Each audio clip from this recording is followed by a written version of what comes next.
இப்போ அந்த 5 கோடிக்கு ஏலம் விடலான்னு கணக்கு எடுக்கும்போது நகை குறைஞ்ச ஒன்றா பயந்துட்டு பெங்களூரு நீதிமன்றத்தில் என்ன சொல்லிட்டாடே, நீ தமிழ்நாடு கவர்மெண்ட்டே ஒப்படைச்சிரு, அவன் திருடனா நம்மகிட்ட இருந்தவன் திருடுனானான்னு தெரிய அப்படின்னு சொல்லி நகைகள் அவன் திருப்பி கொடுத்ததுக்கு காரணமே நிறைய வித்தியாசம் வருது இவங்க கொடுத்ததுக்கும் அதுக்கும். இப்போ 27 கிலோ கைப்பற்றப்பட்டது, 28 கிலோ ஆதாரம் இருக்குது, தீர்ப்பப்படுங்க. இன்றைக்கி 27 கிலோனா 1 கோடி நகைகளை திருடிய வரையா அவனுக்கே தெரியல. அரசியல் சட்டத்தில் சொல்கிறாங்க, கவர்னருக்கு வந்து தேதி நிர்ணயிக்க முடியாது, காலவரை நிர்ணயிக்க முடியாது, மசோதாக்களை அவர் எப்போ வேணுனாலும் பண்ணலாம். அவர் அதை சட்ட நிபுணர்களின் ஆலோசனை எல்லாம் கேட்டு ஜனாதிபதிக்கு அனுப்பி ஜனாதிபதி அதை பற்றி டிஸ்மிஸ் பண்ணிட்டார். இந்த மசோதாவெல்லாம் ஜெல்லாதுன்ட்டார். இப்போ இவன் என்ன கேட்குறான், நீங்கள் எவ்வளோ நாள் வச்சுருந்தீங்க, கவர்னர் எவ்வளோ நாளைக்கு நிலுவையில் வைக்கலாம், உனக்கே சட்டம் இல்லையா? உலகிலேயே அதிக வரி விதிக்கும் நாடு இந்தியா. நாக்க பிடிங்கிட்டு சாகணும்.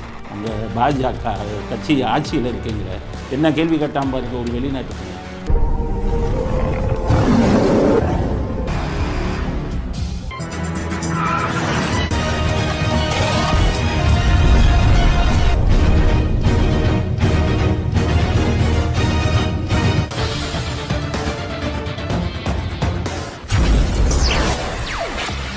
வணக்கம். இன்றைய அரசியல் ஆடுகளம் சொல்லும் செய்திகள் என்ன, இன்றைய முக்கியமான அரசியல் அலசல் என்ன அப்படிங்கிறத முதல்ல பார்க்கலாம். முதல் செய்தி அலசல், திருட்டு போன ஜெயலலிதா அவர்களின் நகை. ஜெயலலிதாவை 63 கோடி கொள்ளையடிச்சிட்டாங்கன்னு சொல்லி கேஸை போட்டால் இவன் எவ்வளோ கொள்ளையடிச்சிருக்கான்னு இப்போ கணக்கு பார்க்கணும். நான் ஆதாரத்தோடு சொல்லுகிறேன். என்னென்னு கேட்டிங்கன்னா, திருடியது யார் நாட்டுக்கு தெரியணும். என்னென்னு கேட்டிங்கன்னா, நான் ஏற்கனவே சொன்னேன், ஜெயலலிதா அவர்களை கைது செய்யும்போது காவல்துறையில் இருந்தேன், இந்த கூத்தெல்லாம் பார்த்துக்கிட்டு இருந்தேன். வெளியிலேருந்து பாண்டி பசாரிலேருந்து எல்லா நகைகளையும் வந்து வெளியிலேருந்து கொண்டு வந்து டிவியில் காமிச்சு இவ்வளோ நகையும் ஜெயலலிதா நகைன்னாங்க. செருப்பெல்லாம் காமிச்சாங்க, எல்லாத்தையுமே காமிச்சாங்க.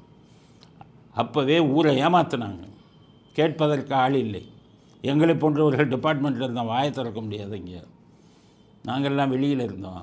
அதிமுககாரன் எவனுங்க உருப்படி கிடையாது. இன்றைக்கி இருக்கிற தலைவர்கள் எவனுமே அன்றைக்கி உருப்படி கிடையாது. எவனும் வாயை திறக்கலை. அந்த அம்மாவை ஜெயிலுக்கு கொண்டு போனாங்க. கருணாநிதி ஃபோன் பண்ணி அங்கேருந்து நகையை கொண்டு வா, இதை கொண்டு வான்னு எல்லாத்தையும் கொண்டாந்து டிவியில் காமிச்சு அசிங்கப்படுத்தி அவமானப்படுத்தி பண்ணார். பண்ணணுன்னு இந்த குன்ஹா பெரியவர் மாதிரி ஜட்ஜ்மெண்ட்டு கொடுத்தீங்க. இங்கேருந்து நகை தீர்ப்பு வந்தது. தீர்ப்பில் குன்ஹா சொன்னார், இவங்கெல்லாம் ஜட்ஜுப்பா நாட்டில், கேவலம் நீதிபதிகள். என்னென்னா, குன்ஹா தீர்ப்பை எடுத்து பாருங்கள். ஜெயலலிதா அவரிடமிருந்து கைப்பற்றப்பட்ட நகைகள் 28 கிலோ குன்ஹாவோட தீர்ப்பில் இருக்குது. யார் வேணாலும் திமுக காரன் வேணாலும் போய் ஜட்ஜ்மெண்ட்டை பாரு. மீட்கப்பட்ட நகை 28 கிலோ தீர்ப்புப்படி. இங்கேருந்து கணக்கு லஞ்ச ஒழிப்புத்துறை 28 கிலோன்னு கணக்கு போட்டான். வீட்டிலேருந்து எடுத்த நகையில் எவ்வளோ திருடுனான்னு தெரியலை. வீட்டிலேருந்து மீட்கப்பட்ட நகையில் இவங்கெல்லாம் எவ்வளோ திருடுனாங்கன்னு தெரியாது. அது ஒரு பெரிய கதை. காவல்துறையில் நகையை மீட்டு கொடுக்குறதுல மிகப்பெரிய ஊழல் நடக்கும். அதை சொல்கிறேன். மீட்கப்பட்ட நகை 28 கிலோ தீர்ப்பை படிச்சுக்கோங்க. இன்றைக்கி பெங்களூர் நீதிமன்றம் 2 நாட்களாக அதெல்லாம் நகையெல்லாம் சரி பார்த்து தமிழ்நாடு அரசாட்ட ஒப்படைக்கிறான். என்ன கொடுக்குறான்? நகைகள் லிஸ்ட்டு 27 கிலோன்னு கொடுக்குறான். 1 கிலோவை திருடினது யார்? நாட்டு மக்களுக்கு பதில் சொல்லணும், குன்ஹாவும் பதில் சொல்லணும், இங்கே இருக்கக்கூடிய லஞ்ச ஒழிப்புத்துறை பதில் சொல்லணும், ஸ்டாலின் பதில் சொல்லணும். அவங்க அப்பா பண்ண வேலை தான். மீட்கப்பட்ட 28 கிலோவில் 1 கிலோ ஜெயலலிதா அவர்களின் நகையை திருடியது யார்? திருட சொன்னது யார்? பதில் வேணும். எதுக்கு கொடுத்தான் தெரியுமா நகையை? பெங்களூர்லேருந்து ஆர்டிஐயில் ஒருத்தன் போட்டு சொன்னான் எல்லாத்தையும். ஏன்னா பெங்களூர் இந்த இதை தீர்ப்பில் என்னன்னு கேட்டிங்கன்னா, இந்த வழக்கை வந்து பெங்களூர் நீதிமன்றம் தான் நடத்துச்சு. பெரிய கிழிச்சு 5 கோடி ரூபா பெங்களூர் நீதிமன்றத்துக்கு, பெங்களூர் அரசாங்கத்துக்கு கொடுக்கணுன்னா தீர்ப்பில். பெங்களூர் அரசாங்கத்துக்கு 5 கோடியான் சொன்னான். அப்போ ஆர்டிஐலேருந்து கேட்டான், தீர்ப்பில் 5 கோடி ரூபா கொடுக்கணும்னு சொல்லியிருக்கேன், இந்த நகைகள்லாம் விற்று கொடுங்கன்ன உடனே நகைகள் அப்போ தான் சரி பார்த்தான். குன்ஹா போனதுக்கப்புறம், ஓய்வு பெற்றதுக்கப்புறம் நகைகளை சரி பார்த்தாங்க. நகைகளை சரி பார்க்கும்போது இடிக்குது. ஏற்கனவே சொன்னேன், உடனே அவன் பயந்துட்டான். பெங்களூர் நீதிமன்றம் இதை போய் ஏலத்துக்கு விட்டு நம்ம 5 கோடி எடுக்க போனோம்னா இதில் குறைகிறதுக்கெல்லாம் நம்ம பதில் சொல்லணும். திருடினவன் எவனோ? ஏன்னு கேட்டிங்கன்னா, இங்கேருந்து லஞ்ச ஒழிப்புத்துறை கருணாநிதி இருக்கும்போது 28 கிலோன்னு அனுப்புனாங்க. அங்கே அந்த சிறப்பு நீதிமன்றத்தில் நிறுத்து வாங்கியிருக்கணும், எடை போட்டு வாங்கியிருக்கணும். கொடுத்தவன் திருடன், எடை போட்டு வாங்கியிருக்கணும்ல. அங்கேயே பெரிய கோட்டை விட்டாங்க, அப்படியே வாங்கி வச்சாங்க. இப்போ அந்த 5 கோடிக்கு ஏலம் விடலான்னு கணக்கு எடுக்கும்போது நகை குறைஞ்ச உடனே பயந்துட்டு பெங்களூர் நீதிமன்றத்தில் என்ன சொல்லிட்டாடே, நீ தமிழ்நாடு கவர்மெண்ட்லேயே ஒப்படைச்சிரு, அவன் திருடனா நம்மகிட்ட இருந்தவன் திருடனானான்னு தெரிய அப்படின்னு சொல்லி நகைகள் அவன் திருப்பி கொடுத்ததுக்கு காரணமே நிறைய வித்தியாசம் வருது இவங்க கொடுத்ததுக்கும் அதுக்கும். இப்போ 27 கிலோ கைப்பற்றப்பட்டது, 28 கிலோ ஆதாரம் இருக்குது, தீர்ப்பப்படுங்க. இன்றைக்கி 27 கிலோனா 1 கோடி நகைகளை திருடிய வரையா? இங்கே தமிழ்நாடுலேருந்து இங்கேருந்தே திருடி 1 கிலோவை குறைச்சி அனுப்புனீங்களா, இல்லை நகையை கூடுதலாக மதிப்பு போட்டு அனுப்புனீங்களா? நாட்டுக்கு பதில் சொல்லணும். 28 கிலோ மட்டும் இப்போ தான் பத்திரிக்கையில் போட்டிருக்கான், 27 கிலோன்னு.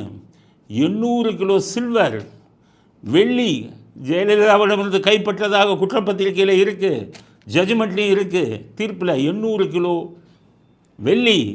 வெள்ளிக்கு கணக்கு கொடுக்கல. அதில் எவ்வளோ கொள்ளையடிச்சாங்கன்னு தெரியல. இவன் இங்கே இருக்கிற மாட்டிச்சான், அங்கே இருக்கிற மாட்டிச்சான். 800 கிலோ வெள்ளி கணக்கு கொடுங்க. 750 செருப்பு கணக்கு கொடுங்க. இப்போ எத்தனை செருப்பு இருக்குது கணக்கு கொடுங்க. 10,500 சேலைகள், அதில் எத்தனை சேலை சுருட்டுனீங்க கணக்கு கொடுங்க. 91 கை கடிகாரம், அதையும் கணக்கு கொடுங்க. வெறும் நகையை மட்டும் சொல்லியிருக்காங்க. 27 கிலோ 1 கிலோவை அடிச்சிட்டாங்க. இப்போ இதை கேட்ட உடனே உங்களுக்கெல்லாம் வரும், இத்தனை இது ஜெயலலிதாவுக்கு தேவையா, எதுக்கு இவ்வளோ வாங்கணும் அப்படிங்கிறது எல்லாருக்கும் வரும். அதுக்கு நான் பதில் சொல்கிறேன். ஜெயலலிதா அவர்கள் இருக்கும்போது கட்சிக்காரவங்க அவரை பார்க்க வர்றவங்கெல்லாம் பரிசு கொண்டு வருவாங்க, ஒவ்வொரு பரிசு கொடுப்பாங்க. அதில் நிறைய பேர் நகைகளாக கொடுப்பாங்க, நல்ல நல்ல நகைகளாக. பிறந்த நாளுக்கு வரும்போது நகைகள் கொடுப்பாங்க, அவங்கள சந்திக்க வரும்போது நகைகள் கொடுப்பாங்க, சேலைகளாக கொடுப்பாங்க. நிறைய பேர் திருமண நாளுக்கு வந்து பார்க்குறவங்கெல்லாம் சேலைகளாக கொடுப்பாங்க. வெளிநாட்டிலேருந்து வர்றவங்கெல்லாம் செருப்புகளாக கொடுப்பாங்க, வாட்ச் கடிகாரங்களாக கொடுப்பாங்க. இப்படி சேர்ந்தது தான் இந்த நகை. இது ஒரு பெண் வந்து 10,500 சேலை போட முடியுமா? 10,500 சேலை அவங்க வாங்கி வைக்க வேண்டிய அவசியம் என்ன? இதெல்லாம் பரிசு பொருளாக வந்தது. அதை திருடனாய்வன், அந்த அம்மாவை திருடினாங்கன்னு சொல்லி 63 கோடின்ட்டு திருடினவன் பூரா இவன். இது எப்படி காவல்துறையில் எப்படி திருடுவாங்கன்னு சொல்கிறேன். காவல்துறையில் ஒரு குற்றவாளி பிடிபடுவான், எல்லா உண்மையும் சொல்லிட போகிறேன். நாட்டில் என்னென்ன அநியாய அக்கிரமம் நடக்குது, காவல்துறையில் என்ன இந்த அக்கிரமத்தை சொல்கிறேன். நிறைய பேர் நகை திருடு போயிடும். திருடு போன உடனே ஒரு நாள் ஒரு 6 மாதம் கழித்து அந்த குற்றவாளி பிடிபடுவான். குற்றவாளி பிடிபட்டோன்னா, எங்கடா நகை வச்சுருக்க, நகை எங்கெங்கே வச்சோன்னா அந்த நகைகள் எல்லாம் போய் மீட்டுருவான் போலீஸ். மீட்டுட்டா நிறைய பேர் புகார் கொடுத்துருப்பாங்க, என் வீட்டில் நகை கொள்ள போச்சு, இது போச்சு. அந்த மீட்ட நகை எல்லாம் அந்தந்தவனுக்கு கொடுக்கணும்ல, கொடுக்க மாட்டாங்க. என்ன பண்ணுவாங்கன்னு சொல்கிறேன். கைரேகைகள் எந்தெந்த குற்றங்களில் கிடைச்சி ஒத்து போயிருக்கு அந்த லிஸ்ட்டை போலீஸ் எடுப்பான். ஒரு 10-20 இதில் வந்து கைரேகைகள் கிடைச்சதுன்னா அதை மறைக்க முடியாது, ஏன்னா சாட்சி இருக்குது. அவங்களுக்கு மட்டும் நகை போயிடும். கைரேகைகள் கிடைக்கலைன்னா அந்த நகை அம்போ அமைக்கிடுவாங்க. இதில் உயரதிகாரிகள் ரோல் ரொம்ப இருக்குது. உயரதிகாரி என்ன பண்ணுவான், அவனுக்கு வேண்டிய ஆள் செயின் ஸ்நாச்சிங், நகையை பறிச்சுட்டு போயிட்டாங்க, அது வேறு வழக்கு. பறிச்சவன் வேறு திருடன். ஐபிஎஸ் ஆஃபீஸர் உங்களுக்கு ஃபோன் பண்ணி என்ன சொல்லுவாங்கன்னா, நமக்கு வேண்டிய அழுப்பு அதை பார்த்து கொடு. ஆக வேறு ஒரு வழக்கில் பிடிபட்டு நகை வந்தது பாருங்கள், இந்த நகையை அவனுக்கு கொடுப்பான். பாவம், இழந்தவன் காடு, அவ்வளோதான். எனக்கு தெரிந்த ஒரு அதிகாரி எல்லாம் என்ன பண்ணுவார்னு கேட்டிங்கன்னா, திருடியவனிடமிருந்து மீட்டப்பட்ட நகைகள் இருக்கும்போது ஒரு பகுதி அவர் எடுத்துக்குவார், கீழ் லெவல்லே ஒரு பகுதி அவர் எடுத்துக்குவார், மீதியை கொடுங்க. இப்படி போகும். காவல்துறையில் திருடி மீட்கப்பட்ட நகைகளையே இவ்வளவு அநியாயம் அக்கிரமம் நடக்கும். பாதிக்கு மேலே ஒழுங்காக போய் சேராது. இந்த மீட்கப்பட்ட நகைகள்னு கொண்டு வந்துட்டு என்ன பண்ணுவாங்க, இதே பாண்டி பஜாரிலிருந்து புது நகைகளை கொண்டாந்து டிவியில் காமிச்சு, குற்றவாளி பிடிபட்டான், இத்தனை நகைகள் மீட்கப்பட்டனன்னு சொல்லி அந்த பாதிக்கப்பட்டு நகையை திருப்பி கொடுக்க ஒரு லிஸ்ட்டு வச்சுருப்பாங்க, ரெக்கமெண்டேஷன் லிஸ்ட்டு, கைரேகைகள் டேலியானது, அவங்களுக்கெல்லாம் கொடுப்பாங்க. புது நகையாக கொடுப்பாங்க. கொடுத்துட்டு அவங்க வெளியில் வரும்போது அந்த நகையை வாங்கிக்குவாங்க. அவங்க என்ன சார்பாங்க, கோர்ட்டு மூலமாக தான் வாங்கணும், டிவிக்காக போட்டோம் அப்படின்னு சொல்லுவாங்க. 2001 நான் காவல்துறையில் இருக்கும்போது இதை வெளியில் கொண்டு வந்தேன். இப்படி அக்கிரமம் நடக்குது. ப்ரெஸ் ரிப்போர்ட்டரை கூப்பிட்டு அந்த நகைகள்லாம் டிவியில் காமிக்கிற நகைகள்லாம் எப்படி கொல்லைப்புறமாக மறுபடியும் பாண்டி பசார் கடைக்கு போகுது, டி நகர் ஜுவல்லரி ஷாப்புக்கு போகுதுன்னு அவங்கள வாட்ச் பண்ண சொல்லி அதை கண்டுபிடிச்சாங்க கரெக்டாக. நான் இப்போ உங்களுக்கு பொதுமக்களுக்கு நகையை கொடுத்து கொஞ்ச நேரத்தில் டிவியில் காமிச்சிட்டு திருப்பி நகை கடைகளுக்கு கொண்டு போனதை பத்திரிக்கைக்காரவங்களுக்கு நான் காட்டி கொடுத்தேன். இப்படி அக்கிரமம் நடக்குதுங்க. இதைத்தான் ஜெயலலிதா கருணாநிதி செய்ய சொன்னார். எல்லா நகையும் கொண்டு வாயா, எங்கெங்கே இருக்குது, எல்லாம் ஜெயலலிதா நகைன்னு காமி அப்படின்னு. அதை வச்சு தான் இப்போ நான் கேட்குறேன், காவல்துறைக்கும் கேட்குறேன், தமிழ்நாடு லஞ்ச ஒழிப்புத்துறையிட்ட இந்த கேள்வியை கேட்குறேன், பதில் சொல்லுங்கள். 68 கிலோ நகை, 28 கிலோ நகையை ஜெயலலிதாட்ட இருந்து எடுத்தோன்னீங்களே, அதில் அந்த 1 கிலோ நகையை என்ன பண்ணீங்க நீங்கள்? கணக்கு அடிக்க நீங்கள் கொடுக்கும்போதே 27 தான் கொடுத்தீங்களா? கருணாநிதி கொடுக்க சொன்னாரா? இல்லை அந்த 1 கிலோ இவங்களுக்கு அரசியல்வாதிகளுக்கு போச்சா? கணக்கு சொல்லுங்கள். 800 கிலோ வெள்ளிக்கு கணக்கு சொல்லுங்கள். வெறும் நகை மட்டும் சொல்லிட்டா அப்படி.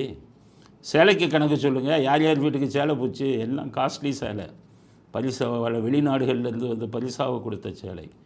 கட்சிக்காரெல்லாம் வரும்போது 25,000 ரூபா, 50,000 ரூபா, 1 லட்சம் ரூபா பட்டு சேலையை வாங்கி கொண்டு வந்து கொடுப்பான். அதெல்லாம் எங்கே போச்சு? அரசியல்வாதிகள் பெண்கள் வீட்டில் இருக்கிற பெண்களுக்கு போச்சா? வாட்சு 91 வாட்சு என்ன அவங்க குடும்ப உறுப்பினர்களுக்கு போச்சா? 96லேயே கணக்கு எப்படி காமிச்சிங்க? இந்த குன்காங்கிற ஜட்ஜு வந்து இந்த கணக்கெல்லாம் பார்க்காம எப்படி அந்த இதை வந்து வழக்கை நடத்தினா இருக்கு? வாயை திறந்து சொல்லுங்கள். வீட்டில் போய் ஓய்வு பெற்று உக்காந்துட்டாரு, பதில் சொல்லுங்கள். நீங்கள் சரி பண்ணி வாங்கினீங்களா, சரி பார்த்து வாங்கினீங்களா, இல்லை அங்கே இருக்கிற நகை அங்கேயே திருடு போச்சா? இதெல்லாம் சொல்லுங்கள். சுப்ரீம் கோர்ட்டு போய் சொல்கிறாங்க. தீபாவளி வழக்கு போட்டாங்க, இந்த நகையெல்லாம் என்கிட்ட கொடுக்க சொன்னாங்க. அது அந்த சொல்லும்போது அவங்க சொல்கிறாங்க, சுப்ரீம் கோர்ட்டு ஜெயலலிதா வந்து இறந்து போனாலும் வழங்கப்பட்ட தீர்ப்பு தான். என்ன இந்த தீர்ப்பை கொடுத்தீங்க? தீர்ப்பு தானா? 71 வாங்கின போயஸ் கார்டனை 91 முதலமைச்சரானவங்க அளவுக்கு அதிகமான சொத்து சேர்த்த வழக்கில் வந்து வழக்குன்னு சொல்லி கஷ்டப்பட்டு சம்பாதிச்ச சுய சம்பாத்தியத்தில் வந்த போயஸ் கார்டனை வழக்கில் சேர்த்து அதுவும் கணக்கில் வந்ததில்லை. உங்கள் சுப்ரீம் கோர்ட்டு என்னத்தை படித்தீங்க, என்னத்தை பார்த்தீங்க? ஒன்றையும் படிக்கவும் இல்லை, பார்க்கவும் இல்லை. கொடுத்த தீர்ப்பு தானே? இது என்ன பிரம்மன் எழுதுகிற தீர்ப்பா? நீங்கள் எழுதுறது, நீங்கள் எழுதிய தீர்ப்பு என்ன பிரம்மன் எழுதிய தீர்ப்பா? இதுக்கு நான் கேட்குற கேள்விக்கு ஒரு சுப்ரீம் கோர்ட் ஜட்ஜுங்க பதில் சொல்லுங்கள். என்ன வழக்கம் நடத்துனீங்க? 27 கிலோ இருக்க பொறுப்பு யார்? என்ன தீர்ப்பு கொடுத்தீங்க? நகைகளுக்கு பாதுகாப்பு கொடுக்கறதுக்கு உங்களுக்கு முதல்ல யோகியதை இருந்ததா? சுப்ரீம் கோர்ட்டுக்கும் சரி உங்கள் சிறப்பு நீதிமன்றத்துக்கும் உங்களுக்கு யோகியதை இருந்ததா? அரசியல்வாதி அடித்தானா, இல்லை நீதிமன்றத்தில் திருடு போனதா? நாட்டு மக்களுக்கு பதில் சொல்லுங்கள். ஜெயலலிதா என்ற பெண்ணுக்காக நான் பேசவில்லை. வழக்கே வந்து ஜோடிக்கப்பட்ட வழக்கு அதுன்னு பல தடவை சொல்லியிருக்கேன். இதில் இடையில திருடிட்டு போனவன் யாருங்கிறதை இந்த நாட்டு மக்களுக்கு சொல்ல வேண்டும் அப்படிங்கிற சுப்ரீம் கோர்ட் வாயை திறங்கப்போ 2 ஜட்ஜுங்க உட்காந்துக்கிட்டு எழுதிடுறீங்கல்ல தீர்ப்பை சொல்லுங்கள் என்பது தான் நமது முதல் கருத்து. அதுக்கு அடுத்தது சுப்ரீம் கோர்ட்டு மறுபடியும் செந்தில் பாலாஜி வழக்கு. செந்தில் பாலாஜியை மறுபடியும் மந்திரியாக போட்டாங்க. செந்தில் பாலாஜி ஜெயிலில் இருந்தார். பெயில் கேட்டாங்க. அந்த வழக்கறிஞர்கள் சொன்னாங்க, அவருக்கு பெயில் கொடுக்காதீங்க, இலாக்கா இல்லாத மந்திரியாக இருக்கார், அவர் மேலே வழக்கு இருக்குது, வெளியில் வந்தால் சாட்சிகளை கலைச்சிடுவார் அப்படின்னாங்க. உடனே சுப்ரீம் கோர்ட் ஆமாம்மா, நீங்கள் இலாக்கா இல்லாத மந்திரியாக இருக்கீங்க, பெயில் கொடுத்தா சாட்சிகளை கலைச்சிடுவீங்க அப்படின்னாங்க. உடனே ஸ்டாலின் வந்து ராஜினாமா செய்ய சொன்னார். மந்திரியை ராஜினாமா பண்ணிட்டு மறுபடியும் பெயில் கேட்டாங்க. அவங்க சொன்னாங்க, இப்போ நான் மந்திரி இல்லையே, நான் எப்படி சாட்சியை கலைக்க முடியும், பெயில் கொடுங்க. சுப்ரீம் கோர்ட் ஆமாம்மா, இப்போ மந்திரி இல்லை, மந்திரியாக இருந்தார், இப்போ மந்திரி இல்லை, இந்த பெயிலுன்ட்டாங்க. பெயில் வாங்கின 3ஆவது நாள் மந்திரி ஆகிட்டார். இப்போ மறுபடியும் வழக்கு போட்டாங்க. அவங்க இந்த பாருங்கள், அவங்க வந்து மந்திரியாக இருக்காங்க அப்படிங்க தான் பெயில் வந்து கொடுக்கக்கூடாதுன்னு நாங்கள் கேஸை போட்டோம். மந்திரியை ராஜினாமா பண்ணிட்டாங்கன்னு நீங்கள் இது கொடுத்துட்டீங்க ஜாமீன், திருப்பி மந்திரி ஆகிட்டான், இப்போ மறுபடியும் சாட்சிகளை அளிப்பானா இல்லையா அப்படின்னு போட்டாங்க. உடனே சுப்ரீம் ஆமாம்மா, மறுபடியும் சாட்சியில் அளிக்க வாய்ப்பு இருக்குது அப்படின்ட்டு தீர்ப்பை சொல்லியான்னா கேள்வியை செந்தில் பாலாஜிக்கே கேட்குறான். செந்தில் பாலாஜிக்கே கேள்வி கேட்குறான், தீர்ப்பே கிடையாது. ஜனவரி மாதம் முதல் வாரத்தில் வந்தது. அவங்க என்ன சொன்னாங்க, செந்தில் பாலாஜி அவர்களே நீங்களே முடிவு செய்யுங்கள், நீங்கள் மந்திரி ஆகிட்டீங்கல்ல, அதில் 100கணக்கான அரசு ஊழியர்கள் வந்து சாட்சியாக போட்டான், போலீஸ்காரன் நம்ம சிசிபியில் என்ன பண்ணால் செந்தில் பாலாஜியை தப்பிக்க வைக்கணும்னா ஒரு 100-150 அரசு ஊழியர்களை போட்டான் சாட்சியாக. அது குற்றவாளியாகவும் சேர்த்துட்டாங்கல்ல சில பேர். ஏன் சேர்த்தான்னா, அரசு ஊழியர்கள் மேலே நீங்கள் கேஸை போடணும்னா அரசாங்கத்தின் அனுமதி வாங்கணும். அப்போ திமுக அரசாங்கம் போலீஸ்காரன் அவன்கிட்ட கேட்பான், திமுகட்ட 4-5 வருஷத்துக்கு அனுமதியே கொடுக்க மாட்டான், கேஸ் வந்து கிடப்பில் போகணும். இதுக்காகத்தான் போட்டான். அரசு ஊழியர்களே ஒரு சில பேரை குற்றவாளி. அதனால் இப்போ சுப்ரீம் கோர்ட் என்ன கேட்குறாங்க, அரசு ஊழியர்களே அதில் குற்றவாளியாக இருக்காங்க. ஸோ அவங்களே அரசு ஊழியர்கள் சாட்சிகளாக இருக்காங்க, நீங்கள் மந்திரியாக இருக்கீங்க, நீங்கள் கிடச்சிடுவீங்கல்ல, அதனால் நீங்கள் மந்திரியாக இருப்பது சரியாக வருமா அப்படின்னு நீங்களே பதில் சொல்லுங்கள். இதுதான் தீர்ப்பு. ஜனவரி மாதம் 5ஆம் தேதியிலேருந்து இன்றைக்கி பிப்ரவரி 15 வரை இதே மறுபடியும் ஒரு ஹியரிங் வந்தது சுப்ரீம் கோர்ட்டில். செந்தில் பாலாஜி அவர்களே பதில் சொல்லுங்கள், நீங்கள் இதில் நீடிப்பது சரியாக வருமா, அதுதான் தீர்ப்பு. 3ஆவதோட வந்தது, செந்தில் பாலாஜி அவர்களே பதில் சொல்லுங்கள், இப்படியே சொல்லிக்கிட்டே போயிட்டு இருக்கான். அங்கே 1 கோடி ரூபா வக்கீல் வந்துட்ட உடனே அவன் தீர்ப்பே கொடுக்க மாட்டேங்கிறான். இதுதான் நம் நாட்டின் நிலைமை. ஜனநாயகம் எப்படி போய் கொண்டிருக்கிறதுன்னு பாருங்கள். திமுகவை தாக்க வேண்டும்னோ செந்தில் பாலாஜியை தாக்க வேண்டுமென்றோ அதுக்கு இந்த பெயிண்ட்டுக்கே நான் வரலை. நான் வர்ற பாயிண்ட்டே என்னன்னு கேட்டிங்கன்னா, நாட்டில் ஜனநாயகம் எப்படி போயிட்டு இருக்கு. நம்ம சாதாரண ஒருத்தனுக்கு இந்த பெயில் போச்சுன்னா நம்மகிட்ட கேள்வி கேட்பாங்களா? இதே சுப்ரீம் கோர்ட் நம்மளை கேள்வி கேட்டால் கொடுப்பாங்க, ஜாமீன் கேள்வி கேட்டால் கொடுப்பாங்க. அப்போ மட்டும் தீர்ப்பை கரெக்டாக சட்டப்படி எழுதுறீங்கல்ல. பணக்காரனுக்கும் அரசியல்வாதிக்கும் தீர்ப்பு எழுதும்போது மட்டும் அவன்கிட்டே கேள்வி கேட்பீங்களா? இது கேவலமான. எதுக்கு வச்சுருக்கீங்க உச்சநீதிமன்றம்? எதுக்கு இருக்கீங்க? தேவையில்லையே. அதுக்கடுத்தது கவர்னர் பிரச்சனை. கவர்னர் வந்து மசோதாவெல்லாம் நிலுவையில் வச்சுருக்காருன்னு திமுககாரன் போட்டு விட்டான். அதுவும் இங்கே இருக்குது. கவர்னரு ஏதாச்சும் ஒரு தீர்ப்பு சொல்லு, சுப்ரீம் கோர்ட் சொல்கிறேன், ஏதாச்சும் ஒரு தீர்ப்பு சொல்லு, கவர்னர் மசோதா வச்சது தப்புன்னு சொல்லு. நான் முதலே சொன்னேன், கவர்னருக்கு எதிராக நீ வந்து சொல்கிறதுக்கும் உங்களுக்கு அதிகாரம் இல்லைன்னு முதலே சொல்லிட்டேன், தீர்ப்பு சொல்லு அப்படின்னா. செந்தில் பாலாஜிக்கு ஒரு கேள்வி கேட்டு கவர்னருக்கு 12 கேள்வி கேட்குறான். தீர்ப்பை சொல்லுடானா கேள்வியை கேட்குறான். அப்போ நீ தீர்ப்பை எப்போ சொல்கிறது? தீர்ப்பை எழுதுடானா கேள்வியாக கேட்டுக்கிட்டு இருக்கான். கவர்னருக்கு கேட்டிருக்கான், நிலுவையில் வைக்கலாமா, ஏன் இத்தனை காலம் நிலுவை அப்படிங்கிறான். அவனுக்கே தெரியல. அரசியல் சட்டத்தில் சொல்கிறாங்க, கவர்னருக்கு வந்து தேதி நிர்ணயிக்க முடியாது, காலவரை நிர்ணயிக்க முடியாது, மசோதாக்களை அவர் எப்போ வேணுனாலும் பண்ணலாம். அவர் அதை சட்ட நிபுணர்களின் ஆலோசனை எல்லாம் கேட்டு ஜனாதிபதிக்கு அனுப்பி ஜனாதிபதி அதை பற்றி டிஸ்மிஸ் பண்ணிட்டார், இந்த மசோதாவெல்லாம் ஜல்லாதுன்ட்டார். இப்போ இவன் என்ன கேட்குறான், நீங்கள் எவ்வளோ நாள் வச்சுருந்தீங்க, கவர்னர் எவ்வளோ நாளைக்கு நிலுவையில் வைக்கலாம், உனக்கே சட்டம் தெரியலையா, கவர்னர் எவ்வளோ நாளைக்கு நிலுவையில் வைக்கலான்னு கவர்னர்கிட்டே கேட்குறாங்க. சட்டத்துக்கு வந்து சட்டம் என்னன்னு நாட்டுக்கு சொல்ல வேண்டியவர்கள் ஒரு 12 கேள்வியை கேட்டு அதையும் போட்டாங்க. எப்படி போயிட்டு இருக்குது பாருங்கள். இதுதான் 2 வழக்குலையும் சுப்ரீம் கோர்ட்டு இப்படி ஒரு தீர்ப்பை கொடுத்துருக்காங்க.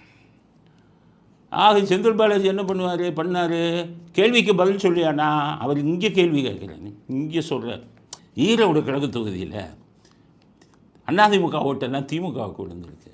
நாட்டை கொள்ளையடிச்சிட்டு ஊரானை ஏமாற்றி பணத்தை வாங்கிட்டு வேலை வாங்கி கொடுக்காம சீட்டிங் பண்ணிட்டு உக்காந்துட்டு சுப்ரீம் கோர்ட்டில் கேட்குறான், எப்படியா நீ மந்திரியாக இருக்க, பதில் சொல்லியான்ட்டா.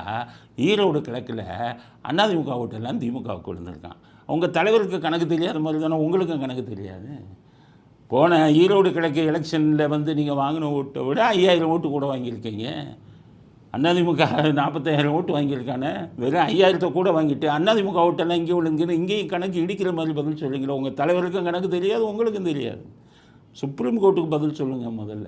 ஈரோடு கிழக்க பேசுகிறதுக்கு வந்துட்டீங்க அப்படிங்கிறதா. நாடு எப்படி போய் கொண்டிருக்கிறது பாருங்கள். அரசியல்வாதி தான் இப்படி இருக்கானா, நீதித்துறையும் தவறு செய்தவர்களுக்கு துணை போய் கொண்டிருக்கிறது. மந்திரியில் உட்காந்துக்கிட்டு இருக்காங்க, சுப்ரீம் கோர்ட்டில் தீர்ப்பே கொடுக்க மாட்டேங்கிறாங்க.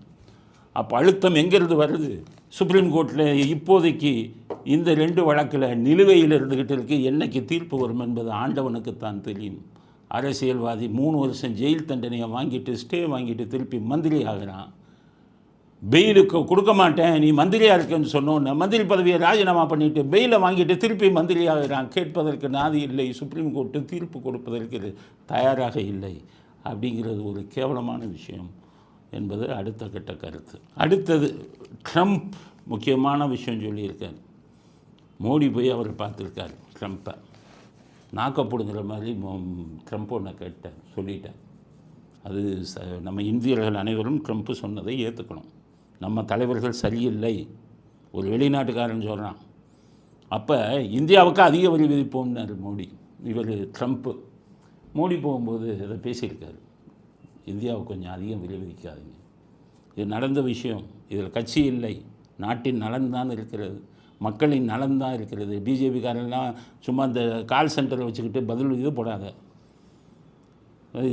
ஜிஎஸ்டியை பற்றி அது உங்களுக்கு தெரியலை, அறிவாளி முட்டாளிகளே உங்களை தான் சொல்கிறேன். ஜிஎஸ்டி பற்றி தெரியாதுன்னா உன்னை கால் சென்டரில் போடுற மாதிரி பேசாதங்கிறேன். ட்ரம்ப் என்ன சொன்னார்னு கேளு. ட்ரம்ப் என்ன சொல்கிறாரு மோடிட்ட, உலகிலேயே அதிக வரி விதிக்கும் நாடு இந்தியா, நாக்க பிடிங்கிட்டு சாகணும். உங்கள் பாஜக கட்சி ஆட்சியில் இருக்கீங்களே, என்ன கேள்வி கேட்டாமல் பாருங்க ஒரு வெளிநாட்டுத்தனை. மற்ற நாடுகள், எங்கள் நாடுகளை சேர்ந்த பெரிய தொழிலதிபர்கள்லாம் உங்கள் நாட்டில் தொழில் ஆரம்பிக்கணும்னு விரும்புகிறாங்க. ஆனால் நீங்கள் போட்ட வரியை பார்த்து ஓடுறாங்க எல்லாருமே.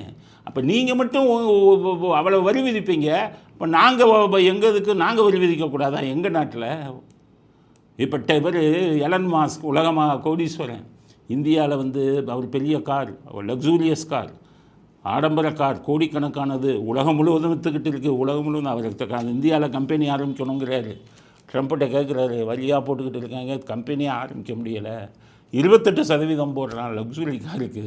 அதைத்தான் ட்ரம்ப் சொல்லியிருக்காரு, ஏன் அப்படி வரி போடுறீங்க? அவங்க சுயநலத்தில் கேட்குறாங்க, அவங்க பிஸ்னஸ் பண்ணணுன்னு. ஆனால் நமக்கு கேட்குறதுக்கு யார் இருக்கா? மத உணர்வை தூண்டி விட்டுக்கிட்டு எலெக்ஷன் டைமில் ஓட்டை வாங்கிட்டு போயிட்டு நம்மளை மேலே வரியை போட்டு கொள்கிறான். இப்போ எலான் மாஸ்க் வர்றாரு, அவர் கார் 10 கோடி. இப்போ பெரிய பணக்காரன். எலான் மாஸ்க்கு லாபம் 1 கோடி, ஆனால் ஜிஎஸ்டி 3 கோடி. இதுதான் இங்கே லட்சணம். வெக்கமானமே இல்லை உங்களுக்கு. இப்படியெல்லாம் வரி விதிக்கலாமா அப்படின்னு உங்களை பார்த்து நாக்கப்படுங்கிற மாதிரி கேட்டிருக்காரு. இப்போ வாச்சும் திருந்துங்க. நீ பணக்காரனுக்கு விதிச்சுட்டு போயா? நீ இந்த எலான் மாஸ்க்கு வரான்ல, அவன் 10 கோடி ரூபா கார் வைக்கிறான், பணக்காரன், அவனுக்கு கூட நீ விதிச்சுட்டு போ 30. இந்த ஏழைகளை விட்டுறா பாவீங்களான்னு கேட்டால் ஏழைகளுக்குத்தானே அதிக வழி போடுறீங்க. அதனால் மிகப்பெரிய புரட்சி உருவாகும் இந்தியாவில். பிஜேபிக்கு சொல்கிறேன், இதே நிலைமை நீடித்தால், உங்கள் வரிமுறை நீடித்தால், இங்கே இருக்கிற எனக்கு தெரிஞ்ச பல பணக்காரங்க சிங்கப்பூருக்கு போய் சிங்கப்பூர் சிட்டிசன் ஆகிட்டாங்க. அவன் இங்கே இருந்து தான், அவன் போனால் என்ன லாஸ்ன்னு கேட்பீங்க. அவன் இங்கே இருந்தால் 1 லட்சம் பேருக்கு வேலை கொடுப்பான், 10 லட்சம் பேருக்கு இந்திய அளவில் வேலை கொடுப்பான். இவங்க போடுற வரியினாலே எனக்கு இந்தியாவே வேணான்ட்டு வேலைக்கு போயிட்டான், வேறு ஊருக்கு போயிட்டான். கனிமொழி கொள்ளையடித்த பணத்தில் போய் அங்கே ஆரம்பித்தாங்க. மிகப்பெரிய பணக்காரர்கள் உங்கள் வரியை தாங்க முடியவில்லைன்ட்டு வெளியில் போயிருக்கான். அதை தான் சொல்கிறேன், முட்டாள்கள் மாதிரி. பலசரக்கு கடை வச்சவன் மூடுனான்ப்பா. கேட்டேன், ஏன் மூடுனான்னு ஏற்கனவே சொன்னேன். அவன் சொல்கிறான், எனக்கு ஜிஎஸ்டி போட்டால் பரவாயில்ல, எனக்கு சரக்கு சப்ளை பண்ணுவேன், ஜிஎஸ்டி கட்டலையா, அதுக்கு 6 லட்சம் ரூபா எனக்கு ஜிஎஸ்டி போடுறான் சார். இதயமே இல்லாதவன் இவன், நான் எப்படி சார் இதை நடத்தன்னு விட்டான். 15-20 பேரை வேலைக்கு வச்சுருந்தான், 20 பேருக்கு வேலைக்கும் போச்சு, அவன் தொழிலும் போச்சு. இவன் எதை பற்றியும் கவலை இல்லை. இப்படி ஒரு சட்டம் ஜிஎஸ்டி. உங்களுக்கு சரக்கு சப்ளை பண்ணுறவன் ஜிஎஸ்டி நீங்கள் கட்டிட்டீங்கன்னா விடமாட்டான் அவங்கள. உங்களுக்கு சரக்கு சப்ளை பண்ணுவன் ஜிஎஸ்டி கொடுக்கலன்னா அதையும் நீ கட்டு. இப்படி கொடுமைப்படுத்தி கொண்டிருப்பார்கள் ட்ரம்ப். நாங்கள்லாம் மிகப்பெரிய நேஷன். இது தேசப்பற்று உள்ளவங்க. தேசப்பற்று வேறு, பாஜகவின் பற்று வேறு. பாஜக தேசத்துக்கும் பாஜகவுக்கும் வித்தியாசம் இருக்கிறது. நீங்கள் ஆள்கிறீர்கள் என்பதால் உங்களை பாராட்ட வேண்டும் என்ற அவசியம் இல்லை. தேசம் வேறு, நீங்கள் வேறு. எங்களுக்கு தேசப்பற்று உண்டு. ஆனால் தேசத்தை ஆண்டு கொண்டிருப்பவர்கள் சரியாக இல்லாவிட்டால் அதை சுட்டி காட்டுவது ஒன்றும் தவறு இல்லை. அதைத்தான் உங்களுக்கு மேலே நாங்கள் சொல்லக்கூடிய மிகப்பெரிய குற்றச்சாட்டு. டொனால்ட் ட்ரம்புக்கு பதில் சொல்கிற மாதிரி இந்த கேள்விக்கு இந்திய நாட்டு மக்களுக்கு நீங்கள் பதில் சொல்லுங்கள் அப்படிங்கிறத ஆளும் பாஜகவுக்கு செய்தியாக நாங்கள் தெரிவிக்க விரும்புகிறோம். அடுத்தது, திருப்பதியில் நட்சத்திர ஹோட்டல் வச்சு கட்டுறான். இந்த ஜெகன்மோகன் ரெட்டி இருக்கும்போது இந்த கூத்தை பண்ணிட்டு போயிருக்கார். திருப்பதியில் அது ஒரு மத இதாக பாதுகாக்கக்கூடாது. ஒரு மதத்தை சேர்ந்தவங்க அதை இப்போ தெய்வமாக கும்பிட்றாங்க. அங்கே மேல் திருப்பதியிலலாம் நீங்கள் கோயிலுக்கு போனீங்கன்னா வாட்டிகான் சிட்டி மாதிரி அது. அங்கே நான் வெஜிடேரியன் இருக்க ஹோட்டலே இருக்காது, அசைவ ஹோட்டலே இருக்காது. மேல் திருப்பதியில் மதுங்கிறதே அங்கே கிடைக்காது, அவ்வளவு சுத்தமாக வச்சுருக்காங்க. இந்த ஜெகன்மோகன் ரெட்டி என்ற ஒரு மோசமான மனிதர் ஆட்சிக்கு வந்த உடனே அந்த டைமில் 20 ஏக்கர் நிலத்தை ஒரு நட்சத்திர ஹோட்டல் கட்டுறதுக்கு கொடுத்துட்டான் அரசாங்கம். இப்போ நிலைமை என்ன ஆச்சு? அங்கே நட்சத்திர ஹோட்டல் கட்டிட்டான். 90 வருஷம் லீஸ், எடுக்கவே முடியாது. நட்சத்திர ஹோட்டலில் மது, அசைவம் எல்லாத்தையும் ரெடி பண்ணிட்டான். இது எல்லாத்துக்கும் மேலே அது ஒரு இந்து கோயில், ஆயிரக்கணக்கான வருஷமாக இருக்கிற கோயில். அந்த நட்சத்திர ஹோட்டலுக்கு மும்தாஜ் ஹோட்டல்னு பேர் வைக்கிறான். பார்த்துக்கங்க. இப்போ விட்டுட்டு அந்த ஆள் ஓடிட்டான். நாட்டை ஆள்றவன்னா எப்படி குறுகிய இன்னும் படித்தவனாக இருக்கான் பாருங்க. நம்ம நான் நாட்டை ஆள்றவங்க இப்போ போயிட்டான் அவன். இப்போ பிரச்சனை வந்து அங்கே இருக்கக்கூடிய அத்தனை அர்ச்சகர்கள் எல்லாருமே சேர்ந்து உண்ணாவிரதம் இருக்கிறாங்க. அந்த ஹோட்டலை தூக்குங்க, முதல்ல பேரை மாற்றுங்க. வாடிகன் சிட்டியில் போய் ஹோட்டல் சரவண பவன் நீங்கள் திறந்தீங்கன்னா ஒத்துக்குவாங்களா? மத ரீதியாக நான் பேசலை. அது ஒரு மதத்தை நான் இது பிரதிபலிக்கக்கூடிய ஒரு இடம். மெக்கா மெதினா ஒரு மதத்தை பிரதிபலிக்கக்கூடிய. மெக்கா மெதினாவில் போய் இதை போய் திறக்க முடியுமா? நம்ம சரவண பவன் ஹோட்டல் அது திறந்தால் அது சரியாக வருமா? மத சம்பந்தமான இடம் இல்லை. அது மாதிரி இது ஒரு மத சம்பந்தமான இடம். பேர் வைக்கிறோம், மும்தாஜ் ஹோட்டல்னு பேர் வைக்கிறான். உள்ளுக்குள்ளே மது இது பண்ணுறான். திருப்பதியுடைய புனிதத்தையே கெடுத்து கொண்டிருக்கிறார்கள். பிஜேபி தான்ப்பா நீங்கள் பெருசாக பேசுவீங்களே, இந்துத்துவான்னு பேசுவீங்களே, கடவுள்னு பேசுவீங்களே, உங்கள் அதிகாரத்தை பயன்படுத்தி ஹோட்டலை தூக்குங்க அப்படிங்கிறது தான் பிஜேபிக்கு நாங்கள் கொடுக்கக்கூடிய செய்தி. பிஜேபிக்கு நாங்கள் எதிரிகள் அல்ல. நீங்கள் தப்பு செஞ்சால் உங்களை சுட்டி காட்டுவோம், அதுவும் கடுமையான வார்த்தைகளால் சுட்டி காட்டுவோம். இதே நிர்மலா சீதாராமனை வந்தேரின்னு சொல்லும்போது நாங்கள் நிர்மலா சீதாராமனுக்கு ஆதரவாக பேசலை. ஆனால் உங்களுக்கு எப்போவுமே ஆதரவாக பேசணுங்கிற அவசியம் இல்லை. அதனால் மதத்தை சொல்லி ஆட்சி செய்பவர்கள், அரசியல் செய்பவர்கள் திருப்பதியில் தொடங்கப்படும் மும்தாஜ் ஹோட்டலை உடனடியாக தடுத்து நிறுத்துங்கள் அப்படிங்கிறத அடுத்த செய்தியாக பதிவு செய்ய விரும்புகிறோம். அடுத்தது, சென்னையில் ஜாயின்ட் கமிஷனர் அவர் மேலே பாலியல் பலாத்காரம் சஸ்பெண்ட் பண்ணிட்டாங்க. இந்த கூத்து நிறைய நடக்குது. நான் பல தடவை நான் பேசியிருக்கேன். சவுக்கு சங்கரை பிடிக்கும்போது கமிஷனர் என்ன சொன்னார்? பெண் போலீஸை அவமானமாக பேசினார், அசிங்கமாக பேசினார்னு தானே உள்ளே தள்ளினீங்க. இன்றைக்கி பெண் போலீஸ்க்கு என்ன அசிங்கம் உள்ளே நடந்துக்கிட்டு இருக்குது? உங்கள் அதிகாரிகளே தப்பாக நடக்கிறாங்களே, நீங்கள் தானே சஸ்பெண்ட் பண்ணியிருக்கீங்க. அப்போ பெண் போலீஸுக்கு பாதுகாப்புக்கு என்னத்தை செய்ய போகிறீங்க? அன்றைக்கி சவுக்கு சங்கரில் மட்டும் பெண் போலீஸுக்காக குரல் கொடுத்தீங்க, இன்றைக்கி என்ன பதில் சொல்கிறீங்க இதுக்கு? பெண் போலீஸ் பல துன்பங்களுக்கு ஆளாகிறார்கள். எனக்கே தெரியும், பாலியல் பலாத்காரம் பல விஷயங்களில் நடக்குது. இதை போய் எங்கே சொல்கிறது? ஸ்டாலினுக்கு அவருக்கு ஒன்றும் தெரியாது. பெண் போலீஸ் மொத்தம் எத்தனை பேர் இருக்காங்க, அவங்க யார் கண்ட்ரோலு எதுவும் அவருக்கு தெரியாது. அவர்கிட்ட போய் சொல்லி என்ன பண்ண? அதனால் உயர்நீதிமன்றம் இது ஒரு தானாக முன்வந்து எடுங்க. பெண் போலீஸாருக்கு காவல்துறையிலே இது போன்ற பல பாலியல் தொல்லைகள் நடந்து கொண்டிருக்கிறது. இது போன்ற ஒரு சில விஷயங்கள் தான் வெளியில் வருது. பல விஷயங்கள் அவங்க அனுபவித்து கொண்டிருக்கிறார்கள். அதனால் பெண் போலீஸாருக்கு பகுதி இல்லாமல் எந்த ஐபிஎஸ் ஆஃபீஸர்கிட்டையும் பெண் போலீஸை வேலை செய்ய விடக்கூடாது. அவங்க கேம்ப் ஆஃபீஸர்னு போட்டு அதில் டைப் பண்ணுறது, கம்ப்யூட்டர் பண்ணுறதெல்லாம் அழகான பெண் போலீஸை கூட்டியாந்து வேலை வைக்கிறாங்க. அங்கே தான் ஆரம்பிக்குது. லோக்கல் லெவலில் போலீஸ் ஸ்டேஷனில் இருக்கிற இன்ஸ்பெக்டர் ஏசியே தப்பு பண்ணுறாங்க. அவங்கள ஒத்துழைக்காத பெண் போலீஸ்க்கு நைட் டியூட்டி போடுறாங்க. குழந்தைகள் வச்சுருக்கிறவங்களுக்கு நைட்டில் வாங்குகிறாங்க. பெண்களுக்கு மற்ற துறைகளில் கொடுக்கப்படும் எந்த சலுகைகளும் காவல்துறையில் இருக்கும் பெண் போலீஸ்க்கு கொடுக்கப்படுவதில்லை. பல பேர் சித்திரவதையை அனுபவித்து கொண்டிருக்கிறார்கள். இவங்க தானாக முன் எடுங்க.